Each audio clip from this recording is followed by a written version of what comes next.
Self love কথাটা ছোট হয়েও খুব দামি। হ্যাঁ, ঠিক বলছি।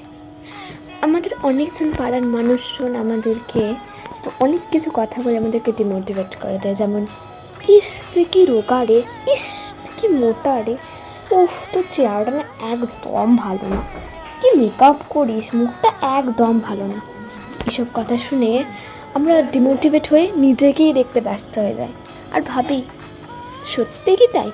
আর এটা করতে করতে আমাদের পুরো দিন কভার হয়ে যায়, আর যেটা করার যোগ্য আমরা সেটাকেই করতে ভুলে যাই।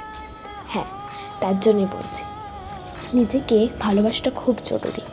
যদি তুমি নিজেকে ভালোবাসো, তুমি জানো তুমি কে, তুমি জানো তুমি কি পারো, তুমি কি পারো না, অন্যদের সেটা বলার কোনো অধিকার নেই।